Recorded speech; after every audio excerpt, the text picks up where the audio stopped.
I'm Ida Glaser and I'm the Director of the Centre for Muslim Christian Studies. I'm Martin Whittingham, I'm Academic Director of the Centre for Muslim Christian Studies. My name's Danny Crowder. I'm a new Research Associate. My name is Shirin Shafai and I'm a postdoctoral research fellow. David Coffey, and I have the title of Founding Fellow. Actually, that is a glorified title for a person that tries to help underpin this financially. Within Oxford, I would like to see us be able to contribute more to bringing this Muslim-Christian interface right into the heart of the academic community. Because at the moment, within Oxford, there are people who are interested in the Jewish-Christian interface and the Jewish-Muslim interface, but there's very little on that important Christian-Muslim interface specifically. I hope that what we offer is that Muslims feel that they're listened to seriously, treated with real respect as people, and that we can have honest and well-informed discussions about all the issues that arise. Haqiqa is the magazine of some British imams who are responding to the radical propaganda of Darwin and ISIS and so on. If there is a Muslim resistance to revelation as a letter, isn't it very basic in that, unless the letter is from God, if the letter is from someone else, you're immediately into something which doesn't fit. There are places that challenge of working through the two scriptures actually takes you to places that makes you know what you believe in a much more profound and deep way. Put the diamond of the Bible into the light of the whole world, which includes Muslims. Take it out of its little Christian box and put it in conversation with other things. They'll see the whole spectrum of glorious light that comes from it. Let's just revisit this topic of gospel again. And so, Jesus' relationship to the gospel in the Quran? Jesus is viewed as receiving the gospel, Right. which is sent from God. It's like that of the Torah, which was sent to Moses. And how's that different to Christian understanding? Okay, so We've developed this very exciting research project on reading the Bible in the context of Islam. What I realized by looking comparatively at the idea of prophethood was that sometimes I think I'm reading the Bible in the context of Islam, but then I realize I'm actually reading Islam in the context of the Bible. Probably the biggest thing that I've gained from reading the Quran and the Bible together has been realizing exactly what the Bible's trying to do. The Quran is the words coming straight down, recited, the text is absolutely certain. The Bible has stories that make you think. It has things that seem to be indirectly fishing for ideas of God. When there is a new space for learning, which is outside of the context that you've been socialized in and you take for granted, then that new space is useful and interesting for anyone who enters it. So I think it's a defensible play. Is that fair enough to say that? I think it's mainly defensible. I think Hebrews is a little bit less defensible. My name is Addison Merriman.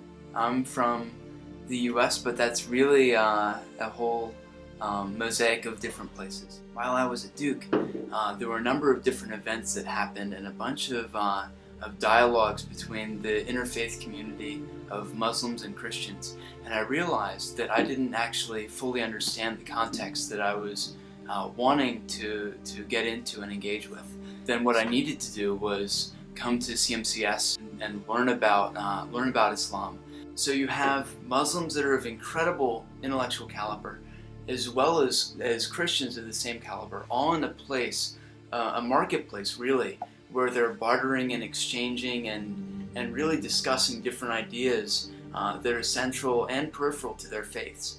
That's something that I've found here that's really unique to CMCS. My fundamental belief that everything we do stems from God's provision.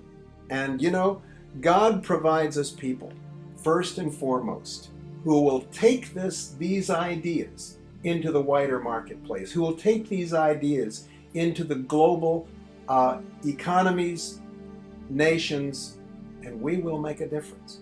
Recently, a Malaysian Muslim came to spend some time thinking about the teaching of other faiths accurately in his own context. And likewise, we had a Christian NGO leader who, in his busy work, doesn't have time to learn more about the beliefs of the context in which he finds himself. I worked with Halkano, who was looking at the impact of Tabligh Jamaat amongst his own people group in northern Kenya. And we sometimes find that we get a fairly leading Muslim figure who realises that they need to be thinking about how they relate to Christian minorities in their country. And because the situation is fairly tense in their own country, they don't actually have the opportunity to learn about what Christians think. And when they turn up in Oxford, they want to take an opportunity. We expect that Muslims will be hostile and will be aggressive. The only Muslims I've worked with have been extremely friendly and very helpful.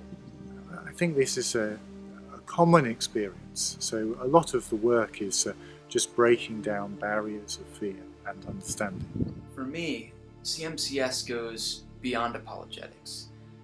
At CMCS, we have person-to-person dialogue between the Muslim and the Christian faiths. Even if you forget all the political tensions, it's, if you like, a mandate that Christians should be relating to Muslim people. That the teaching and research and thinking and writing that we're doing is essential equipment for relating to Muslims as human beings for all purposes. Certainly a centre like this can have an impact both by people coming here, but also for us going and working alongside others. In terms of equipping leaders, we've found ourselves very much focusing on the next generation of leaders. We found quite a lot of openings in theological colleges where there are Christian leaders in training, and I get to do quite a lot of that in Wycliffe Hall in Oxford. That has expanded to just in the last few months.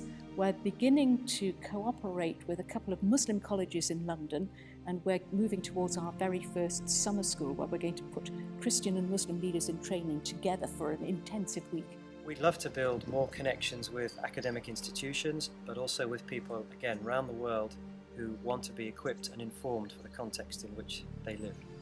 We are at a crossroads today. We're at a crossroads socially, politically, theologically. Also, the center is at a crossroads financially.